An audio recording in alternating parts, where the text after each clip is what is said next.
It started like any other Monday. Alarm rang at 6:30 am. Sunlight barely creeping in through the curtains.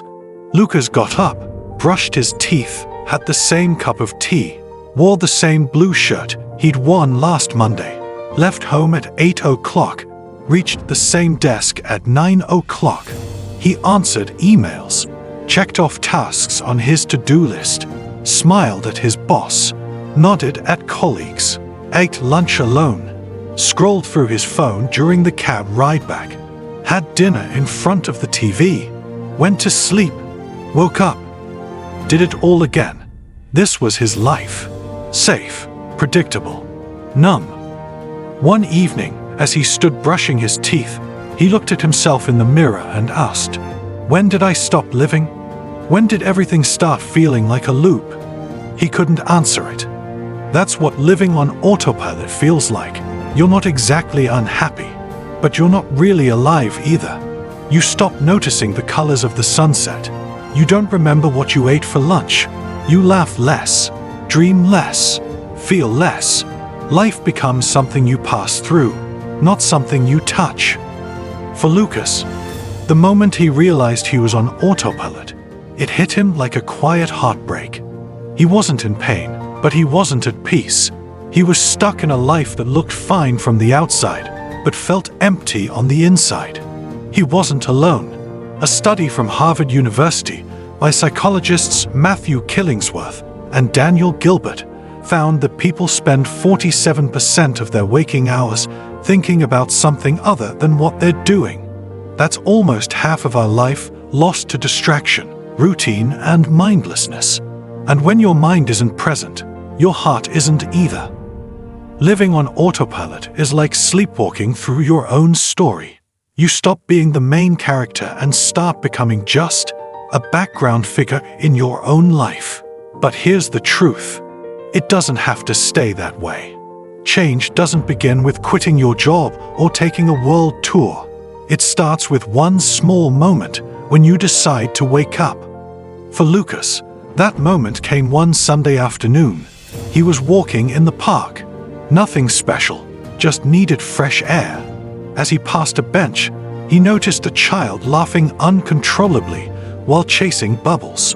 The child's joy was pure, loud, alive. He stood still. When was the last time he had laughed like that? He sat down on the bench and stayed there for an hour. No phone, no rush, just noticing the world. The birds, the breeze, the smell of wet soil. That hour changed everything. From that day, Lucas started adding tiny breaks into his day, what he called his wake-up moments. He took a different route to work. He stopped checking his phone while eating. He listened to music that moved him. He called an old friend. He wrote down one thing he was grateful for every night. He didn't change his job. He didn't move to the mountains. But he changed how he lived. He started living with his eyes open. When you pause long enough to notice the moment before the reaction, before you grab your phone, before you rush into routine, that's when you start to take your life off autopilot. Living with awareness doesn't mean your life becomes dramatic or full of fireworks. It means you start tasting your coffee instead of just drinking it. You start looking into your partner's eyes while they speak. You notice your child's laughter. You look up at the sky and feel grateful to be under it. Mindfulness researchers have found that just 10 minutes a day of present moment awareness can reduce stress, increase happiness, and improve memory.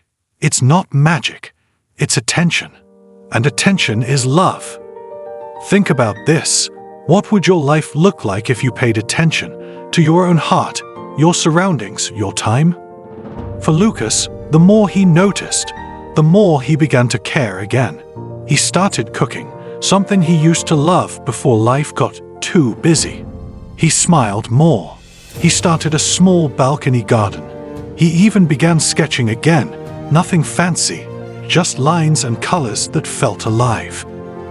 And slowly, the numbness faded.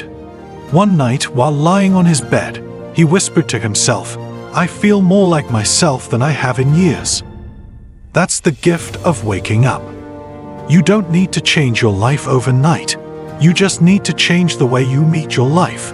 One breath, one decision, one moment at a time. Here are some ways to stop living on autopilot. Start your morning without screens. Before you check your phone, check in with your mind. Ask yourself, how do I feel today? Notice your surroundings. When walking, look at the colors, the people, the sky.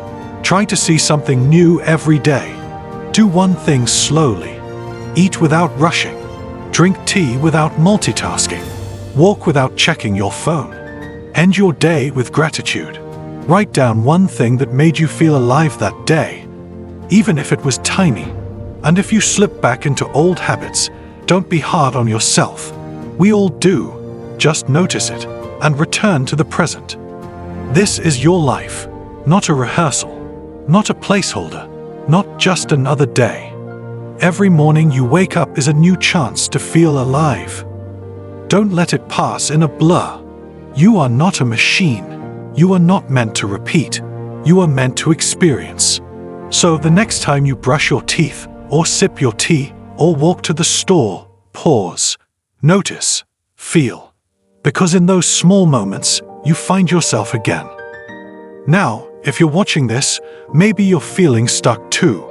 Maybe life feels like it's on repeat.